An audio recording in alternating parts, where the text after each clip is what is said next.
there is a very sunny look from our Luther Family Ford Skycam in South Fargo.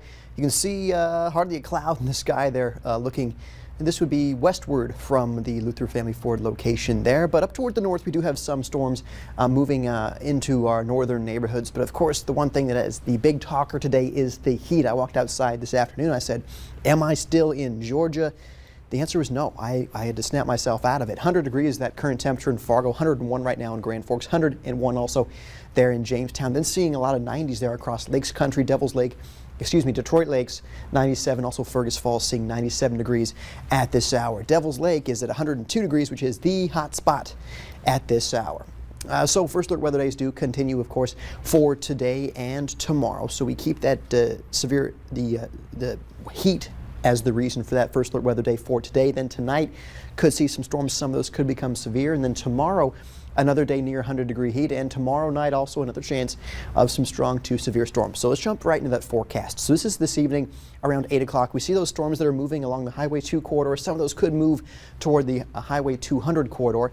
And temperatures by 8 o'clock still in the 80s and 90s for most everybody. So staying mild for us this evening. And as we head toward midnight, notice those showers now moving into our Minnesota neighborhoods. And could be some rumbles of thunder, some heavier downpours with that as that makes its way through Lakes Country there at midnight. Temperatures in the 70s for most everybody. Then tomorrow morning at 7 a.m. we will see the chance of some showers out toward the west. Most of us waking up to temperatures in the 60s with a few clouds here or there for the morning hours. And then by, say, the afternoon hours, we'll see some storms perhaps exiting out toward the our eastern neighborhoods there. But look at these temperatures again. This is 4 o'clock.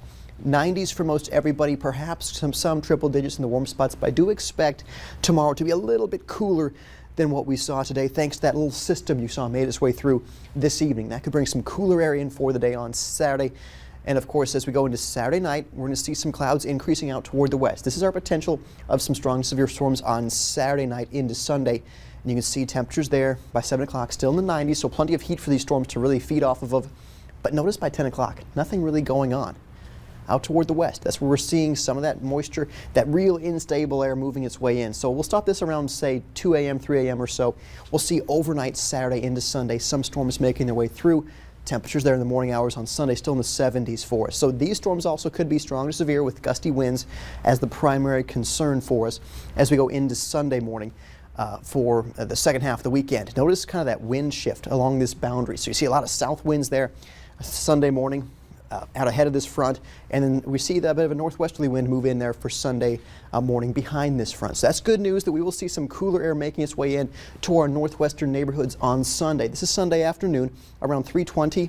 Look at that, some 70s for those temperatures up there where that cooler air does make its way in, but still 80s and 90s on the southern end of this cold front. So watching these two waves of energy very carefully, as we could see just some damaging wind gusts as the primary concern in any storms we see either tonight into tomorrow or tomorrow night into Sunday morning. So watching, of course, that slight risk of severe weather, mainly in the northern part of North Dakota. That is scattered severe storm threat. And for this particular setup, damaging wind gusts the primary concern. Then for Saturday into Sunday, it's where that area is in the overnight hours. Saturday into Sunday could see some of those storms become strong to severe, and damaging wind, again, the primary concern there. So there's the current radar. If you folks are looking up toward the north, you see some of those storms there with some rumbles of thunder along with them. And some of these could be with some gusty winds, some heavier downpours this hour as well. You see just outside Devil's Lake, seeing some of those showers and storms up toward the Hallock area, seeing some of those storms as well. So of course we'll watch the radar very carefully as we go through the rest of this evening, and of course through the weekend as well, with a couple chances of strong to possibly severe storms. So we're hot again for Saturday with that chance of storms early. Then Sunday, there's that cool down behind that front. Lower 90s for highs on Sunday, a little bit on the breezy side for Sunday as well. And then for Monday, Tuesday, Wednesday, Stacy, we stay in the 80s and 90s, so we won't be quite as hot, but still well above average for this time of year. Average 76 degrees is Fargo's average high temperature. Wow, that's an interesting fact. All right, thanks, Nathan.